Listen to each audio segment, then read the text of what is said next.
할렐루야. 네, 이렇게 초대해 주셔서 감사합니다. 목사님 말씀하신 대로 몽골에서 우리 딜락교회 강원배 목사님과 함께 지금으로부터 7년 전 하나님의 뜻이 있으셔서 이렇게 같이 만나게 하셨습니다. 만난 것도 오늘 새벽 예배 때 말씀하신 것처럼 하나님이 이렇게 계획하신 가운데 만나셨고, 또 몽골에서 지방을 같이 다니시면서 말씀 사역하면서 저도 같이 은혜 많이 받았습니다. 그래서 목사님이 사역하시는 교회 성도님들은 어떤 분들일까? 또 저런 정말 귀한 말씀을 매 주마다 이렇게 선포되어지는 말씀을 듣고 또 하나님 예배하는 성도님들은 어떤 분들일까? 늘 그런 궁금한 마음이 있었습니다. 그런데 오늘 새벽 때 보고 또 이렇게 지금 와서 보니까 역시 살아계신 하나님의 말씀을 생생하게 전달해 주신 목사님 교회 성도님들 보니까 저도 기분이 좋고 또 오기를 잘 왔다라는 생각이 들었습니다.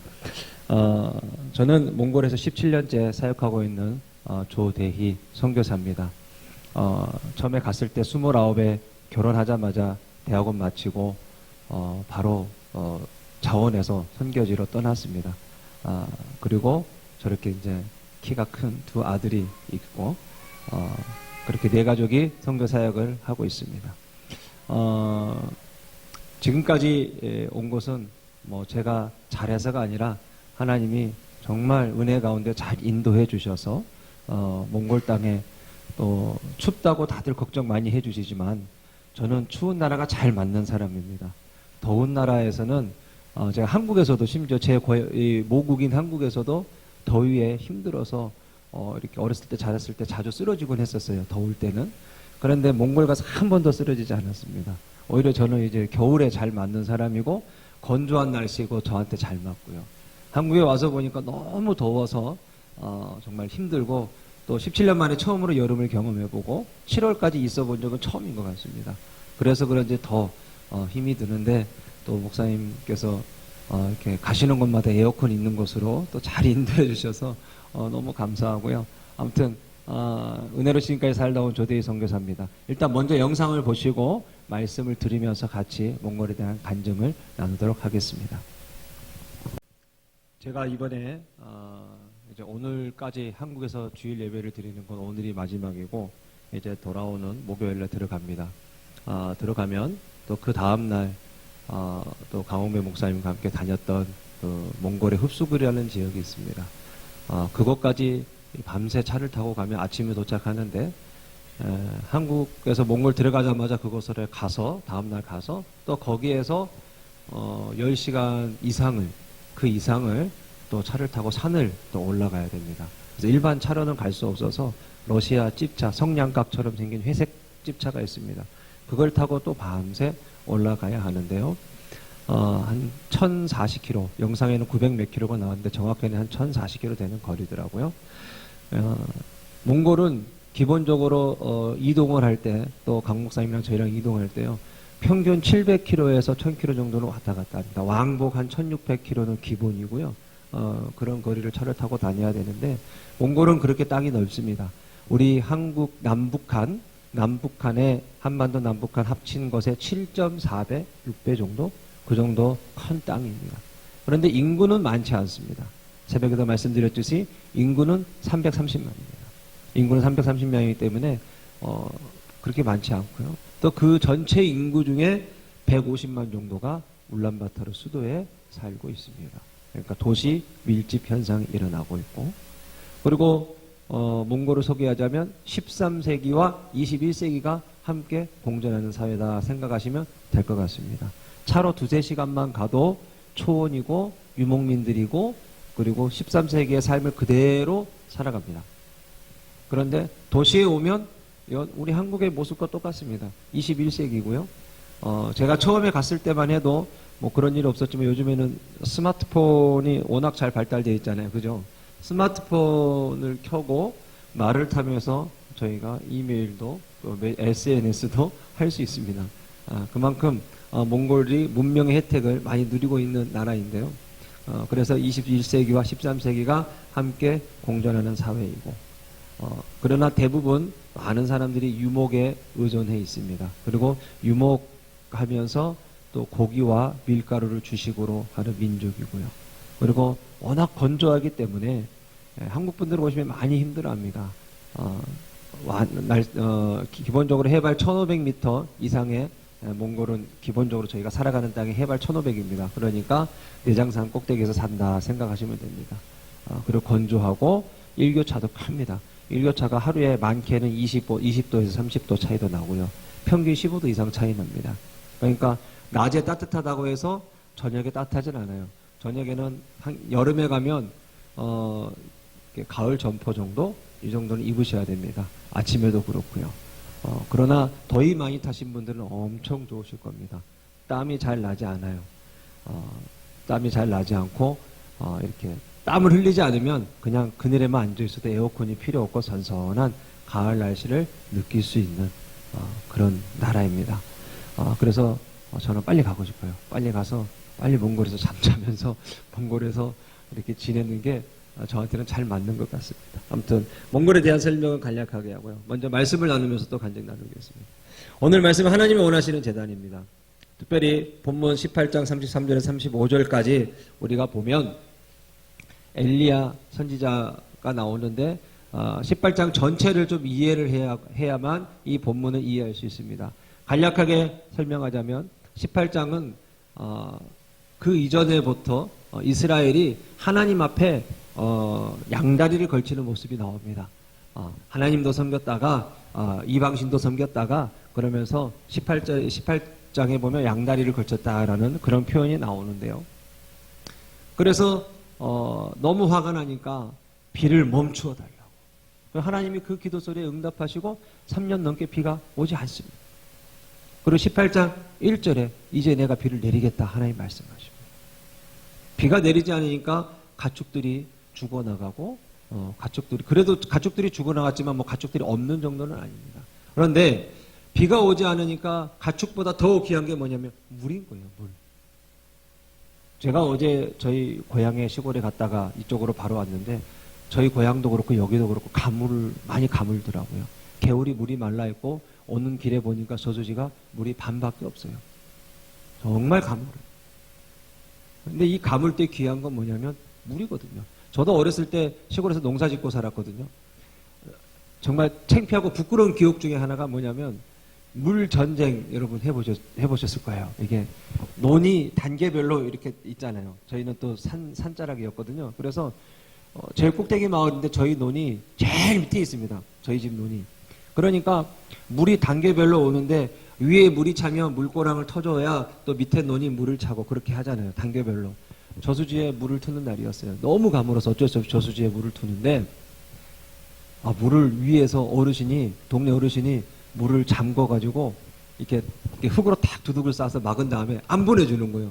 아무리 기다려도 밑에까지 중간도 물이 안 온 거예요. 이게 무슨 일일까? 지금쯤 되면 물이 차고 넘쳐서 밑에까지 다 와야 되는데 모심어 놓은 이 벼들은 다 이제 말라가고 있는데 무슨 일이지? 올라가 봤습니다. 올라갔더니 동네 어르신이 충분하게 땅에 물을 공급하기 위해서 막아놓고서 물을 밑에 논으로 보내지 않는 난리가 났습니다. 어른들이 가서 막 싸우고요, 다투고요. 저도 같이 어린 나이에 그때 초등학생인데 막 어른들하고 싸우면서 물 내놓으라고 막 그랬어요. 창피하고 부끄러워요. 지금 생각하면. 제가 목사가 될 줄 알았으면 좀 더 조심할 텐데. 늘 그 어르신 보면 창피합니다.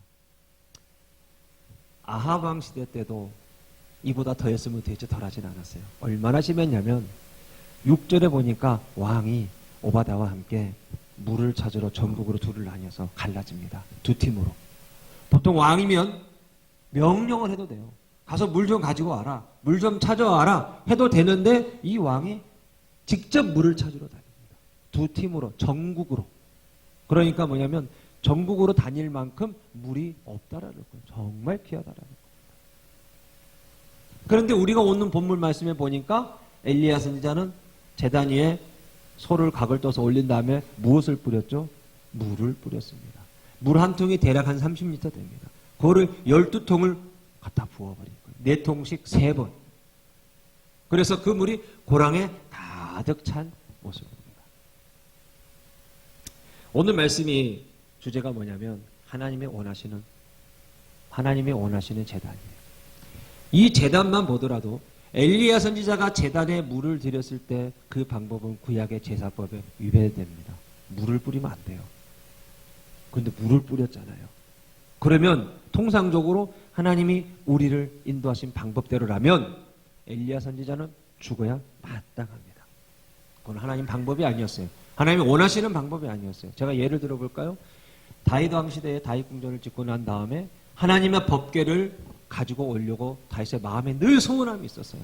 법궤가 다른 곳에 있으니까 늘 불편한 거예요. 그래서 그 법궤를 옮기기 위해서 수레를 잘 준비했겠죠. 그런데 왕이 수레를 준비했으면 얼마나 좋은 수레를 했을까요? 그때 당시에는 아마 최고의 획기적인 방법이었을 것입니다. 그리고 나팔 불고 음악 악대와 그리고 막 많은 사람들이 준비를 했어요. 그리고 수레를 딱 실어서 오는데 수레가 막 흔들리기 시작합니다. 그랬더니 법궤가 흔들려서 떨어지려고 해요. 그랬더니 우사가 그것을 또 탁 잡습니다. 그 순간 우사가 죽습니다. 하나님 앞에 심판받습니다. 우리가 생각할 때는 법궤가 떨어지려고 하니까 당연히 잡아야지 당연한 거거든요. 그런데 그 당연한 것도 하나님은 아닌 거예요. 왜냐하면 하나님이 법궤를 만질 수 있게 허락한 사람들이 있었어요. 레위 자손 중에 고라의 자손들. 그들을 통해서 하나님이 법궤를 또 어떻게 하냐면 어깨에 메고 이렇게 이동해야 돼요. 완전히 원시적인 방법이에요. 생각해 보십시오. 어깨에 매는 시대와 수레가 바퀴가 있어서 준비하는 거는요. 완전히 다른 겁니다. 변혁이고요. 최첨단이고요. 좋은 거예요. 그런데 아무리 좋은 시대에 있어도 아무리 좋은 방법이 있어도 사람의 방법이 좋은 게 있어도 하나님이 원하지 않는 것 하나님의 방법이 아니면 하나님은 아니다 그 말이에요. 합리화할 수 없습니다. 합당한 우리 하나님 이거 쓰러지려고 했잖아요. 그래도 아닌 건 아닌 거예요. 그런데 그 하나님께서 엘리야 선지자가 제단에 물을 뿌렸잖아요. 그런데 하나님이 가만히 놔두셔요. 그리고 그 후반절에 보면은 그 제단을 받으십니다. 그래서 하늘에서 불이 강하게 임해서 제단에 도랑까지 물이 가득 찬 도랑에 물까지 바짝 혀를 핥은 것처럼 말라버려요. 자, 이 사건의 발단은 비가 오지 않아서 그렇게 된 거고요. 두 번째는 뭐냐면 비가 오지 않아서 엘리야 선지자가 제안을 한 거죠. 비가 오게 하자. 그러면서 누구의 하나님이 참 하나님인가? 우리가 기도하고 그래서 하늘에 불이 임하게 해서 정말 하나님의 응답하심을 받는 쪽이 진짜 하나님이다라고 대결을 합니다. 그런데 바알의 선지자들은 450명이에요. 또 아세라 선지자들도 있어요. 근데 그때 당시에 하나님 편에서 하나님의 마음에 합당한 하나님의 사람은 유일하게 한 사람 남았어요. 엘리야 선지자. 갈멜산에서 바알의 선지자 450명과 엘리야 선지자 1명이 싸우는 겁니다. 영적 전쟁을 치르는 거죠. 얼마나 두렵고 떨리겠습니까? 저 지금 많이 두렵고 떨립니다. 여러분 앞에 서 있으니까 여러분은 이렇게 저는 또 교단도 다르고 한 번도 교제해 본 적도 없는 여러분들이 저를 이렇게 탁 쳐다보고 있는데 저 혼자잖아요. 여기서 물론 저희 식구도 있지만요. 정말 두렵고 떨리는 마음으로 서 있습니다. 그런데 엘리야 선지자는 얼마나 떨렸겠어요. 450명.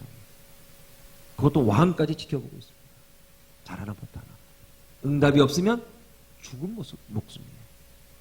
그런데 엘리야 선지자가 뭐라고 제안하냐면 소 2마리를 황소 2마리를 가지고 와라. 그리고 한 마리는 너희가 한 마리는 내가. 그런데 먼저 제안합니다. 너희가 숫자가 많으니까 너희가 먼저 제사를 드려라. 근데 저는 이걸 이중언어를 썼다고 봅니다. 숫자가 많으니까 너희가 드리라 이건 뭐냐면 숫자가 많은 너희가 아무리 해봐라 하나님의 응답하심이 있나? 저는 그렇게 들려요. 너희가 아무리 숫자가 많아도 쪽수가 많아도 너희가 기도를 막 여러 사람이 해도 응답되지 않는다. 저는 그 표현으로 들렸어요. 그래서 그 사람들이 이제 제사를 드리죠. 제사를 드리는데 아침부터 저녁까지 제사를 드리는데 응답이 없습니다. 점심까지 일단은 한낮에 보면 27절에 보니까 한낮이 되니 제가 가지고 있는 성경은 세번역 성경입니다. 몽골 번역 성경과 잘 맞아서 제가 이거를 가지고 다니는데요. 제가 한번 읽어드릴게요. 엘리야가 그들을 조롱하면서 말하였다. 더 큰 소리로 불러보시오. 바알은 신이니까 다른 볼일을 보고 있지, 아니면 용본을 보고 있을지, 아니면 멀리 여행을 떠났을지, 그것도 아니면 자고 있으면 깨워야 할지 모르지 않소. 바른 신이냐? 어디 멀리 여행 간 거 아니냐? 혹시 화장실 가느라고 너희들에게 응답하시는 거 잃어버린 거 아니냐? 이런 표현을 쓰고 있습니다. 그러니까 이 사람들이 얼마나 자존심 상하고 화가 났겠어요. 그래서 성경에 보니까 늘 자신들이 하던 통상적인 전통적인 방법으로 칼로 몸을 해하고 창으로 몸을 찢고, 그래서 피를 흘립니다. 피까지 흘렸어요. 그런데 저녁이 됐는데 응답하심이 없습니다. 엘리야 선지자가 등단합니다. 그리고 제단을 다시 수축하고 그 위에 고기를 올리고 그리고 물을 붓는 거예요. 근데 여러분 성경을 잘 읽어보십시오. 18장에요. 물이 없어서 찾으러 다닌 건 있지만 소가 없어서 찾으러 다닌 건 없었어요. 다시 말하면 소는 그래도 있었어요. 그래서 소를 제단으로 올릴 수 있었고, 근데 물은 없었습니다. 찾으러 다닐 정도로 없었어요. 그러니까 제단에 물을 뿌렸다라는 건 어떤 의미냐면 가장 귀한 것을 드렸다는 거예요. 생명과도 같은 걸 드렸다는 거예요. 그러니까 하나님이 그 제단을 받으신 겁니다. 생각해 보십시오. 소는 각을 뜨면 생축이라 촉촉하게 젖어 있어요. 그렇지 않습니까? 아무리 피를 잘 빼도 촉촉하게 고기가 젖어 있잖아요. 어지간하게 불이 강하게 임하지 않으면 불이 붙지 않습니다. 그런데 거기다가 물을 또 이렇게 가득 부어서 다 적셔버리잖아요. 제단까지 적시잖아요. 그런데 하나님이 그 엘리야 선지자의 제단을 보시고 하나님이 불을 내리셔서 응답하셨다. 여기서 우리가 알 수 있는 건 믿음의 제단인 거예요. 첫째, 하나님이 불을 내리실 것이라는 확신, 믿음. 두 번째는 가장 귀한 자신의 생명을 드리는 그런 제단을 드린 겁니다. 오늘 여기 진락에 와서 보니까 정말 감사한 건, 그래도 이렇게 제가 다닌 교회 중에 이렇게 꽉 찬 교회는 제가 처음 본 것 같습니다. 서울 쪽에는요, 교회들이 너무 힘들어합니다. 코로나 이후에 잘 모이질 않는데요. 물론 어르신들은 좀 온라인이 잘 안 되시니까 여기 와 있으실 수도 있는데요. 어제 어떤 교회 가든 서산 쪽의 교회 오면서 잠깐 목사님을 만났는데 그 교회는 7월부터 유튜브를 끊는데요. 이제 모든 온라인을 다 종료한대요. 교회 방송을. 왜 그러시냐 했더니 성도들이 자꾸 온라인으로 예배 드리려고 하고 올 수 있음에도 불구하고 안 오니까. 그리고 만약에 병원이나 정말 노약자들이 계신 분들은 교역자들이 1대1로 그 영상 그 주소를 보내줘서 그거를 클릭하면 영상을 볼 수 있게 그렇게만 해주고 영상을 방송을 안 한답니다. 그런 시대가 돼버렸어요. 우리가 코로나 이전에는 영상으로 TV로 예배만 봐도 그냥 이거는 내가 은혜 받으려고 보는 거지 이걸로 주일 예배를 대체하기 위한 그런 마음은 아니었어요. 그렇죠? 그래서 그냥 은혜 받기 위해서 계속 보는 거예요. 그런데 코로나가 딱 터지면서 뭡니까? 이제는 영상으로밖에 예배를 드릴 수가 없어요. 왜? 정부에서 예배를 자꾸 제한 두고 그 다음에 인원도 제한을 두고 그리고 급속하게 코로나가 확산이 되니까 예배를 좀 문을 닫아달라고 그렇게 요청하잖아요. 그래서 한동안은 우리가 예배를 못 드리고 온라인으로 예배를 드렸어요. 몽골도 그렇게 했거든요. 몽골은 완전히 건물을 폐쇄시켜버립니다. 정부에서 명령서 딱 갖고 와서 못 들어가게 해요. 그래서 저희는 그때 우리의 최선은 뭐였어요? 온라인 예배였어요. 우리의 최선은 스마트폰 예배였어요. 우리의 최선은 TV로 보는 그게 우리의 최선이었어요. 물을 드리는 예배 그게 최선이었어요. 그런데 엔데믹 시대가 되어져서 이제는 코로나가 거의 끝나갈 무렵에 대면이 가능해졌죠. 그러면 지금 나의 최선은 뭐냐 이거예요. 여전히 온라인으로 TV로만 은혜 받고 있습니까? 아니에요. 지금 우리의 최선은 이제 다시 예전의 모습을 회복하면서 열정을 회복하고 봉사의 모습을 회복하고 머리 대신 예수 그리스도 그 그리스도가 머리 되어주시고 우리 교회에 몸을 이루는 성도들이 한 몸이 되어져서 각 지체가 하나하나 그 하나님의 은사대로 우리가 활동하고 섬기고 교제하고 그리고 교회의 일들을, 하나님 맡기신 사명들을 감당하는 것이 하나님이 원하시는 모습이에요. 우리가 또 기회 있을 때 최선을 다해서 하는 게 바로 물을 올려드리는 제단이고, 하나님은 그런 제단, 그런 교회를 받으시고 사용하신다. 우리가 여기서 얻을 수 있는 교훈이 뭐냐면, 첫 번째가 유일한 참 하나님입니다. 내가 믿는 하나님은 유일한 참 하나님. 우리 한번 따라해 볼까요? 유일한 참 하나님. 예, 내가 믿는 하나님은 유일한 참 하나님이세요.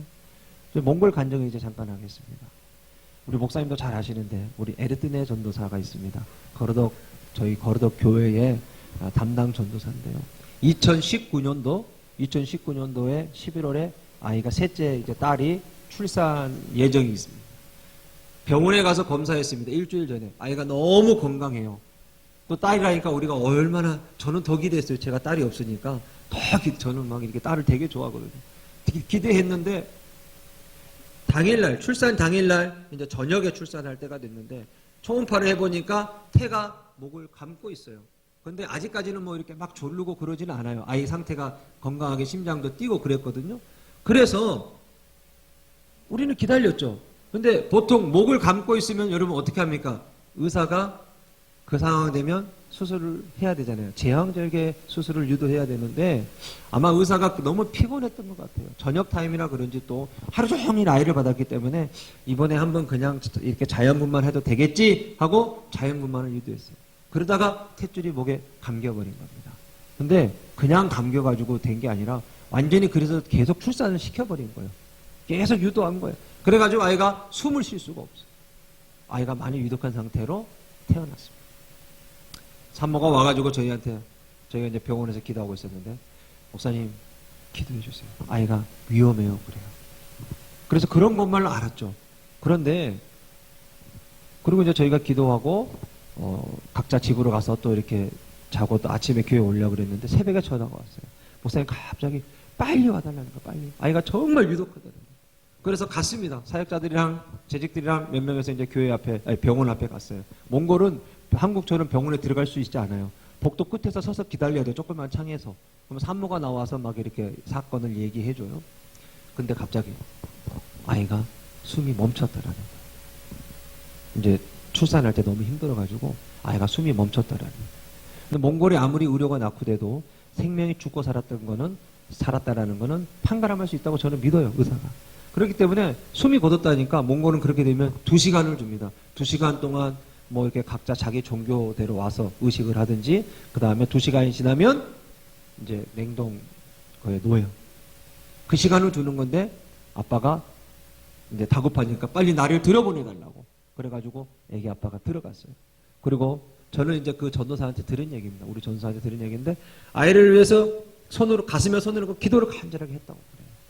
아마 그랬겠죠. 통상적으로 하나님 살려주십시오. 그렇게 기도하지 않았을까요? 그런데 놀라운 일이 벌어졌습니다. 어떻게 됐을까요, 여러분? 심장이 다시 뛰기 시작했어요. 두근 뛰기 시작한 거예요. 그러니까 의사가 깜짝 놀라는 거예요. 아니, 분명히 이 아이는 심장이 멈췄는데 어떻게 다시 심장이 뛰냐? 그때 우리 전사가 멋진 말을 합니다. 우리 하나님이 하셨습니다. 저는 예수 믿는 사람입니다. 여러분, 우리가 믿는 하나님은요, 죽은 자도 살리시고 병자도 살리시고 능치 못함이 없으신 분이에요. 저도 그랬어요. 저도 그런 경험이 있습니다. 제가 키가 크잖아요. 제가 요즘에 이제 한국 보니까 스포츠 중에 높이뛰기 종목이 세계 1위를 했습니다. 그죠? 제가 그 스포츠를 했습니다. 제가 도대표까지 했고요. 중등부 때. 그래서 운동은 좋아했어요. 초등학생 때 축구부하고 중학생 때는 육상선수 하면서 운동부를 했는데, 높이뛰기를 하다가 그동안 사고가 생겼어요. 제 앞에서 뛰는 사람이 왼쪽에서 뛰어요. 보통 오른쪽에서 뛰거든요. 뛰어가서 팍 넘는 거예요. 근데 저는 하늘을 나는 그 기분이 너무 좋아서 높이뛰기 선수가 됐는데, 제 앞에 사람이 왼쪽에서 뛰면서 매트리스를 빼놓은 거예요. 옆으로 이렇게 왼쪽으로 옮겨놨어요. 그러면 이제 그 다음 제 차례가 됐으면 스태프들이 매트리스를 오른쪽으로 좀 옮겨놔야 되고 저도 확인을 해야 되는데, 너무 긴장해서 확인을 못했어요.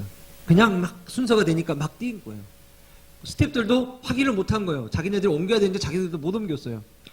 뛰었는데 그때 중등부 기록으로 제가 이제 178을 뛰어넘었습니다. 넘었는데 땅에 떨어진 거예요. 맨바닥에. 그때 목포 유달 경기장에서 했거든요. 와, 그때 너무 아팠어요. 맨 땅으로 허리를 탁 꽂아버리는데요. 그리고 몰랐죠. 일주일 동안 통증이 너무 심하고 아픈 거예요. 그래서 이제 부모님 몰래 운동을 반대했기 때문에 몰래 시합을 나가서 아프다는 표현도 못하고 있다가 선생님이 부모님을 이제 호출해서 그때 알게 됐어요. 병원에 갔는데요. 꼬리뼈가 끊어져 있어요. 꼬리뼈가 끊어져가지고 의사도 하반신 마비가 아니면 기적이라는 거예요. 어떻게 다니냐고. 수술을 빨리 해야 된다. 근데 수술하다가 잘못하면 하반신 마비가 올 수도 있대요. 그러니까 더 겁이 나요. 그래도 저는 믿었습니다. 저희 부모님을. 수술해 주겠지. 근데 어머니가 갑자기 네 알겠습니다 하고 대희야 가자 그러더니 병원 밖을 나왔어요. 나오면서 뭐라고 하냐면 대희야 우리는 돈이 없어. 하나님께 기도하자. 그리고 저한테 하나님께 기도하자고.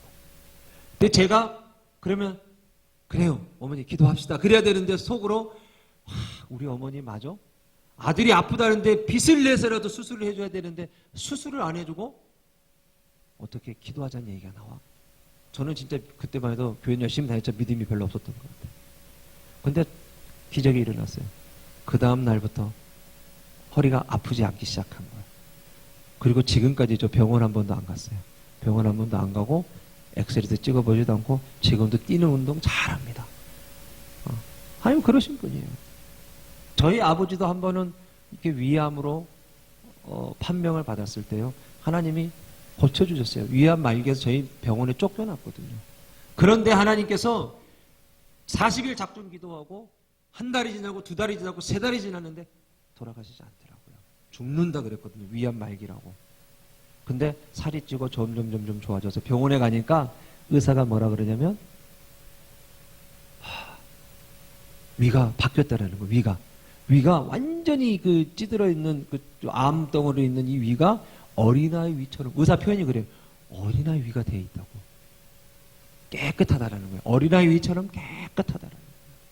그때 저희가 어머니하고 제가 뭐라 그러냐면 우리 하나님이 하셨습니다. 저희는 예수 믿는 사람이라 그 표현을 썼거든요. 정확하게. 그런데 수십 년이 지난 몽골에 가서 우리 전사가 그 표현을 정확하게 똑같이 하더라고요. 하나님이 하셨습니다. 나는 예수 믿는 사람입니다. 요즘 코로나 이후에 전도하기 더 힘들어졌대요. 어디 가서 교회 다닌다는 말도 잘 못한대요. 왜? 교회가 사회적으로 비협조적으로 했다고 또 막 한동안 이렇게 막 거짓말하면서 다른 데서 모임도 다른 기독교 단체들에서 막 하고 그랬잖아요. 그래서 하나님의 명성이 완전히 땅에 떨어졌어요. 그래서 말하기 힘든 시대인데 그럼에도 불구하고 우리는요 하나님을 더욱더 외쳐야 돼요. 당당하게 자신 있게 우리 하나님은 유일하신 하나님이고 참되신 하나님이고 만유의 구주시라고 우리가 고백해야 됩니다. 아멘. 두 번째로 한번 따라해 볼까요? 위기는 하나님의 위대하심을 드러나는 계기입니다. 할렐루야. 위기가 왔을 때 하나님의 위대하심이 드러나는 계기예요. 자, 이제 아이가 살아났습니다. 그러면 잘 돼야 될 텐데 이상하게 의사가 아이를 계속 잠재우기 시작합니다. 수면제를 투여해서 신생아를. 첫날 지났을 때 제가 아이를 옮기고 싶어서 아이를 옮기자 그랬더니 의사가 저희한테 뭐라 그러냐면 이 아이 만약에 울란바토르로 후송하다가 죽으면 당신 책임질 거냐 그러는 거예요. 제가 겁이 덜컥 나가지고 알았다고 가만히 있겠다 그랬어요. 일단 의사가 하는 대로 가만히 있었어요. 2주가 지났어요. 2주 동안 아이를 재운 거예요. 수면제 투여해서 신생아를. 뭔가 이상해요. 그래서 어쩔 수 없이 아이를 그냥 우리가 옮기겠다고 책임지겠다고 하고서 옮겨서 병원에 갔더니 난리가 났습니다. 아니 누가 신생아를 2주 동안 잠을 재우냐. 의사가 우리한테 엄청 뭐라고 하는 거야. 우리 전사 부부를.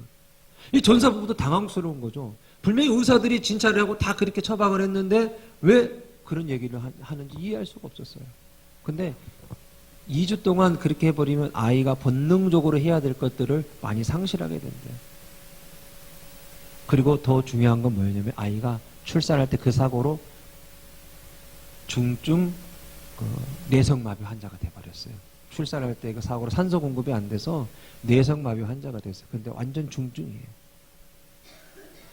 아무튼 뭐 그렇게 그런 상황에서 이 아이를 그래도 두 부모는 살려주신 것에 감사해서 잘 키우고 있었습니다.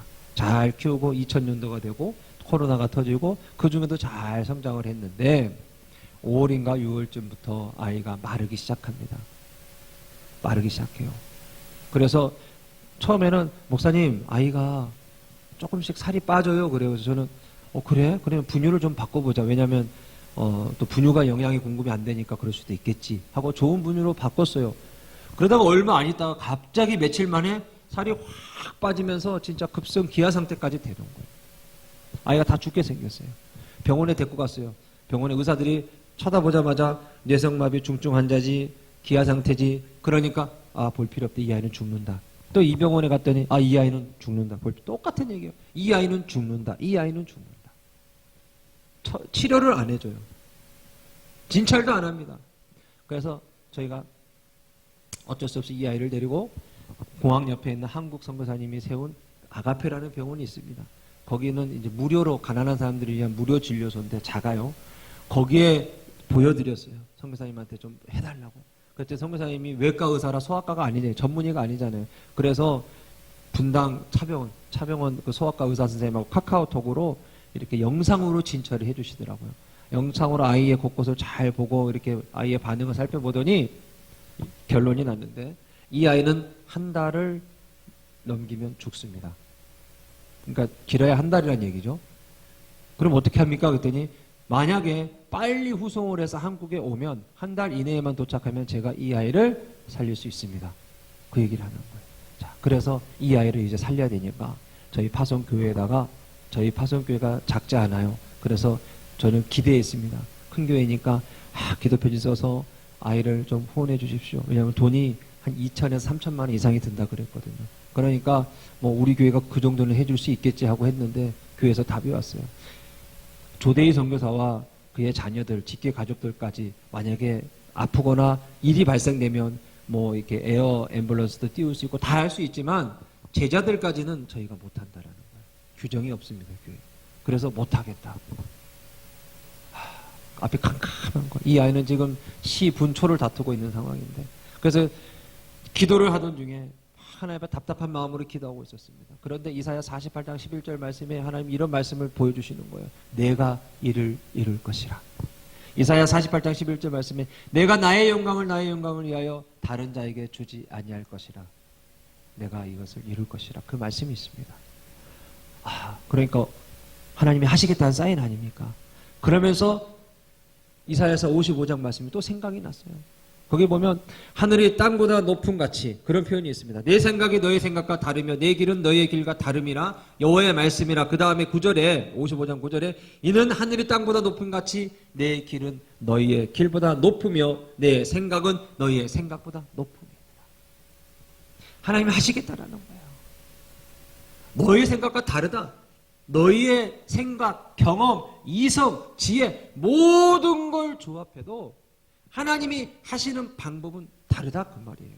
오늘 새벽 말씀에 하나님의 방법에 대해서 우리가 말씀을 나눴습니다. 그렇죠. 하나님이 일하시는 방법은 우리 상상과 우리의 경험과 우리의 이성을 초월하는 방법이거든요. 그러니까 감히 우리가 이해할 수 없는 거예요. 확신을 갖고 기도표지 또 썼어요. 그랬더니 놀라운 일이 벌어졌습니다. 2주 만에 비행기 값과 그 다음에 치료비 3,200만 원 다 모였습니다. 2주 만에. 근데 그 사람들이 어떤 사람들이냐면 몽골을 다녀간 단기 선교팀들, 청년들, 집사님, 권사님, 장로님 이런 분들이요. 개개인이 조금씩 모아가지고 하나님이 그 재정을 2주 만에 만들어 주시더라고요. 그때 제가 깨달은 게 있습니다. 믿음의 거인, 큰 일을 하는 거인은요, 큰 교회가 아니에요. 큰 단체가 아니고요. 큰 회사를 운영하시는 분이 아니에요.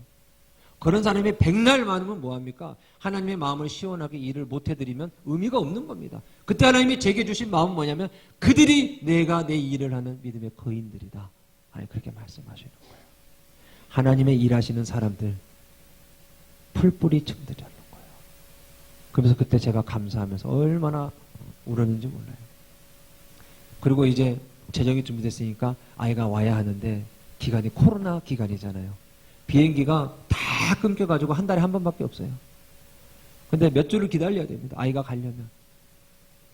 그러니까 재정이 준비돼도 갈 수가 없는 상황인 거예요. 그런데 하나님이 놀랍게 그 다음 주에 대한항공 특별기를 띄워주셨어요. 예정에도 없던 한 달에 한 번 있는 비행기 중에 갑자기 하나 더 뜨기 시작한 거예요. 그래가지고 예정에도 없던 비행기를 타고 하나님이 한국으로 보내주셨어요.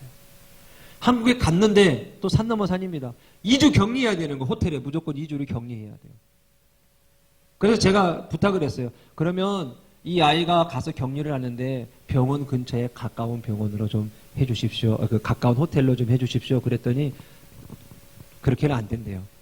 뭐냐면 외국인은 무조건 국가에서 랜덤으로 돌린 다음에 비어있는 호텔로 가니까 국가에서 지정해주는 호텔로 가는 거지 뭐 내가 가고 싶다고 지정하고 그런 게 안 된다라는 거예요. 알겠다고. 그리고 기도만 했습니다. 그런데 호텔이 어디가 배정이 됐냐면요.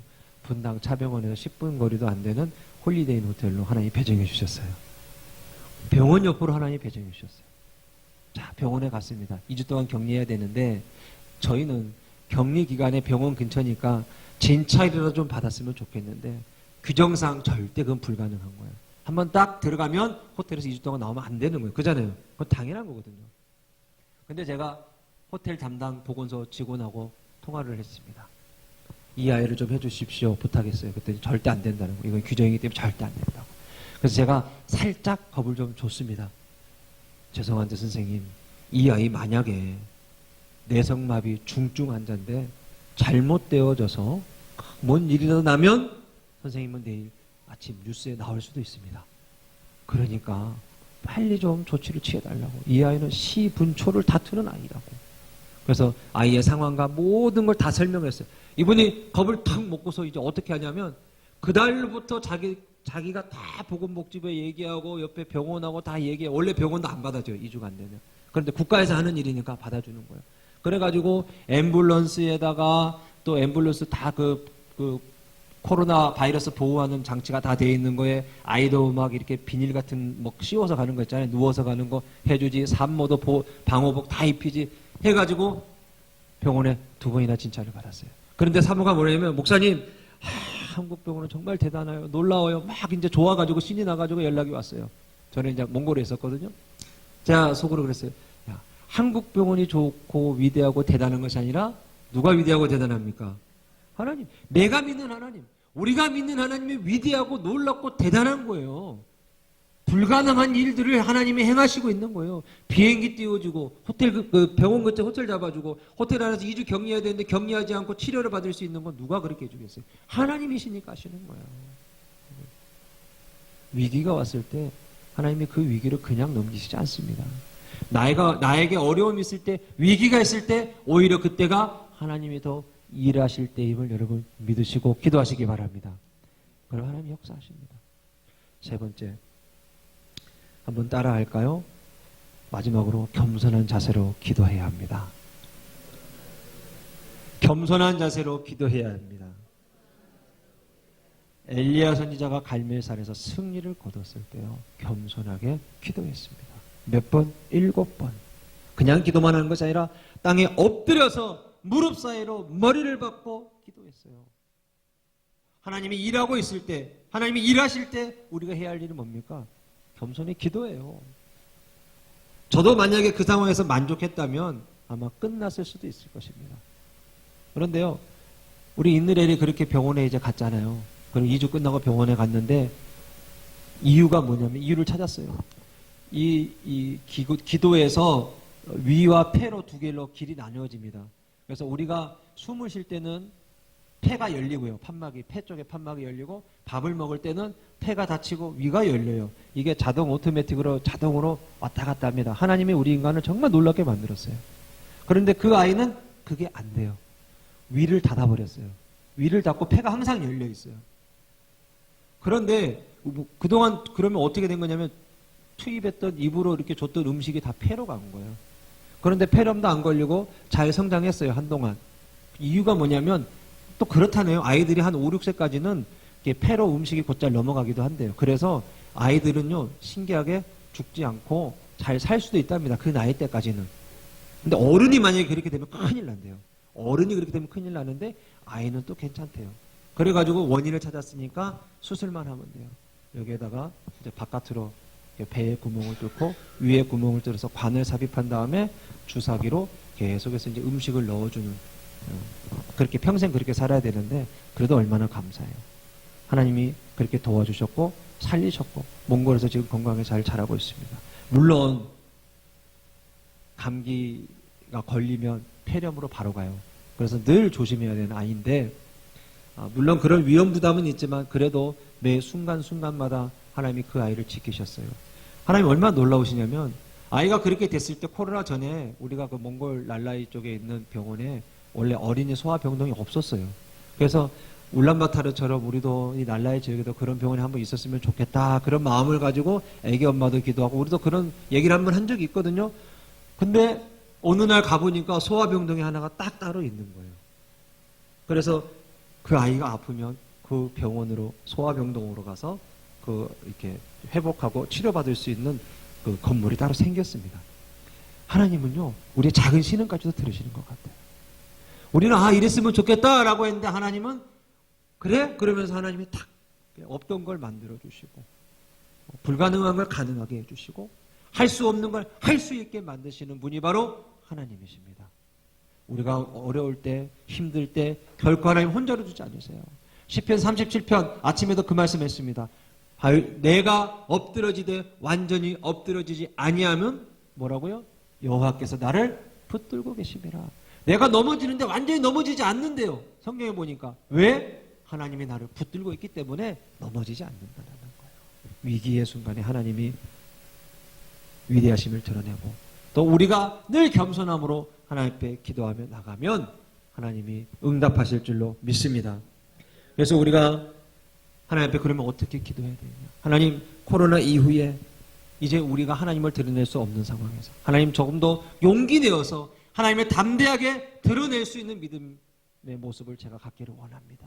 당당하게 나는 하나님 내 사람이고 예수님 믿는 사람이라고, 우리 하나님이 지금까지 나를 인도하셨다고, 여기까지 나를 도우셨다고 당당하게 고백할 수 있는 믿음의 용기를 가지시기를 주님의 이름으로 축원드립니다.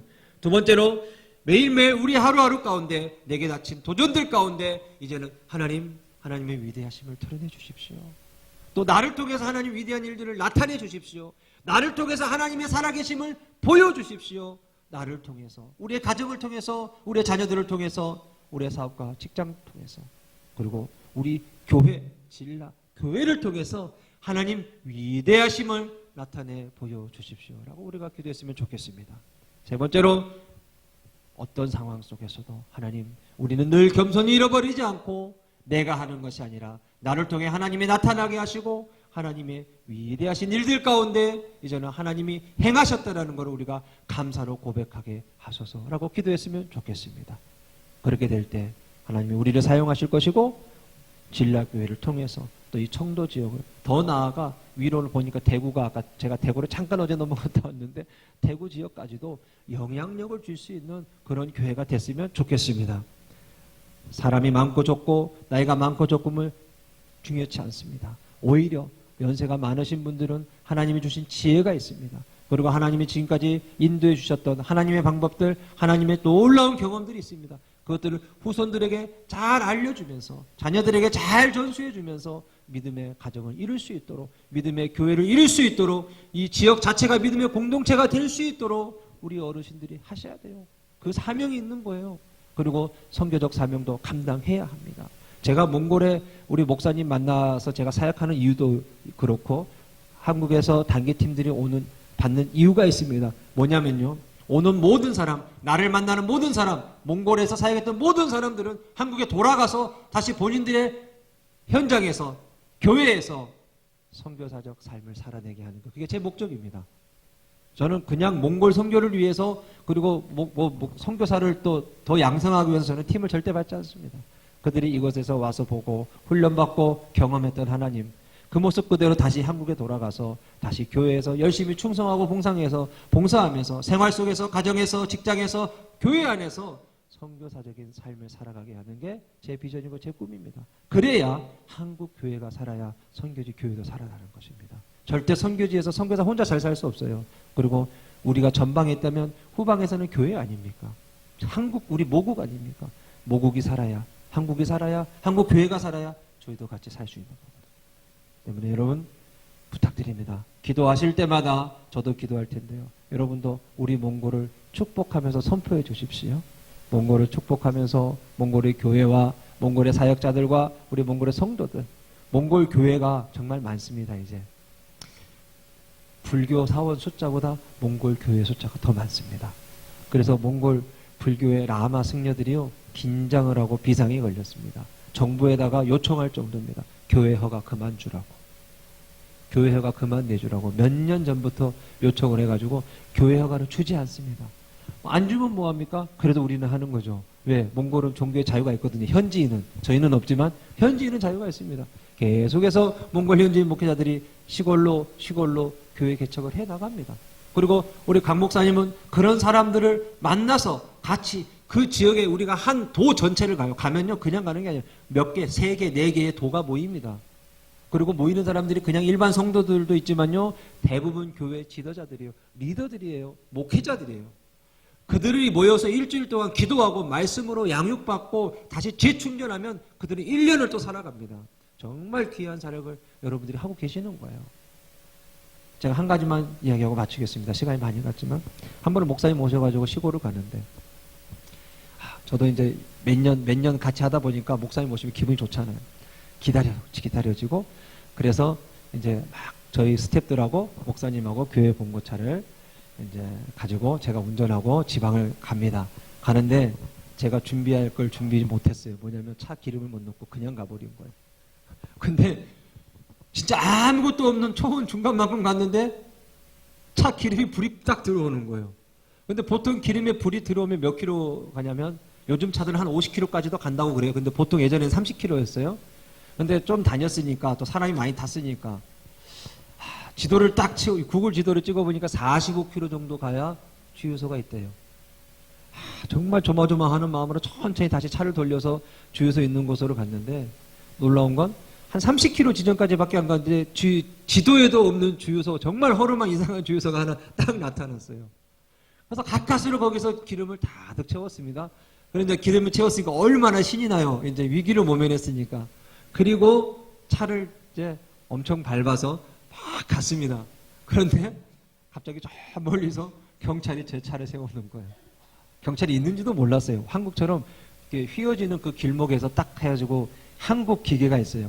이렇게 탁 쏴서 이렇게 속도를 잡는 거 있잖아요. 한국 기계가 돼 있더라고요. 한국말로 써져 있더라고요. 그래서 그걸로 제 차를 쏘니까 제가 110이 나왔어요. 차가. 근데 뭐 여기서는 110이 기본이지만 거기서는 80이거든요. 모든 도로가, 고속도로가. 완전히 오버가 된 거예요. 100 이상 오버되면요. 면허 취소를 시켜야 된대요. 그러면서 이미 기계에 찍혔지. 또 기계에 이거를 지울 수가 없어요. 납땜 봉인이 돼 있어요. 그래가지고 이거를 뜯어서 지울 수도 없어요.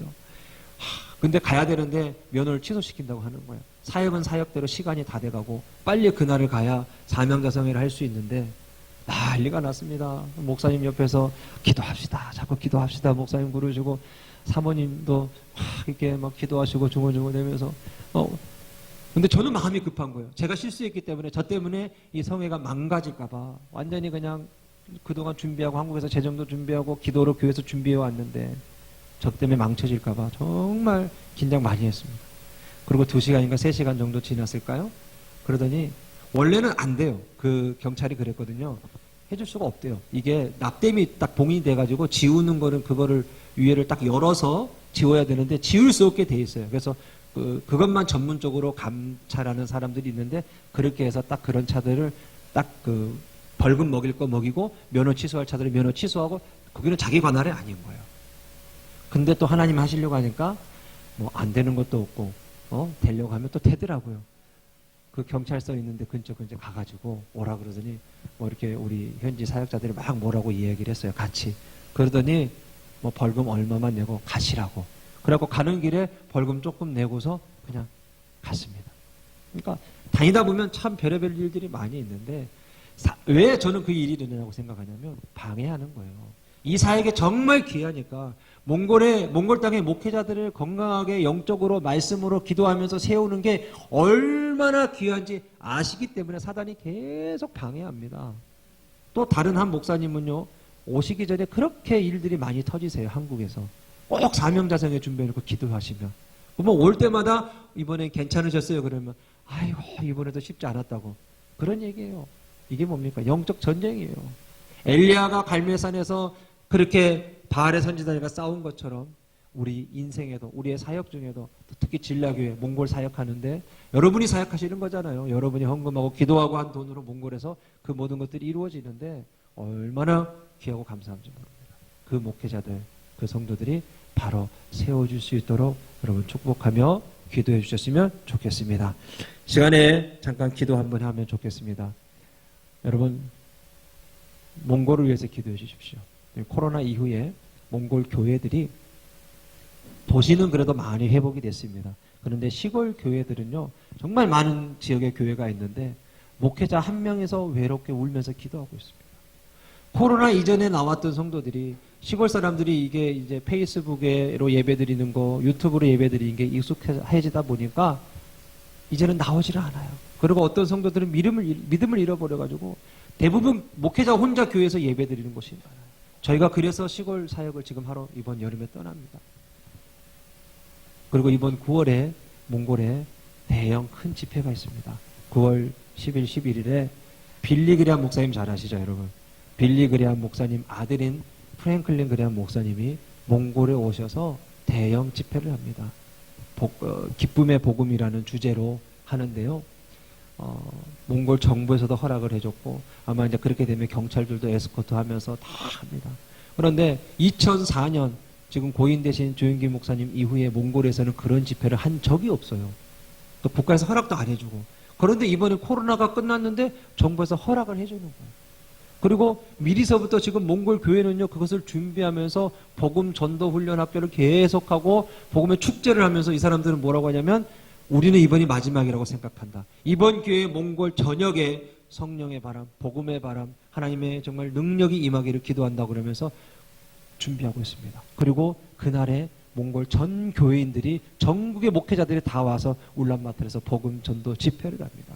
여러분 기도하실 때마다 그것을 위해서 기도해 주십시오. 그래서 몽골이 다시 하나님의 복음의 바람으로 성령의 바람으로 불어서 몽골 교회가 몽골 땅을 살리고 또 더 나아가 몽골 교회도 선교하는 교회들이 되도록 몽골 나라도 선교하는 나라가 될 수 있도록 정말 13세기 중원의 땅에 징기스칸 시대의 피로 중원의 땅을 물들였다면 이제는 하나님 몽골 땅을 다시 회복시키셔서 그 민족들이 한 손에는 성경을 말씀을 한 손에는 회개를 구하면서 나아갈 수 있는 민족이 되게 해달라고 여러분 기도해 주시길 부탁드립니다. 우리 다 같이 주여 1창하고 한번 기도하겠습니다.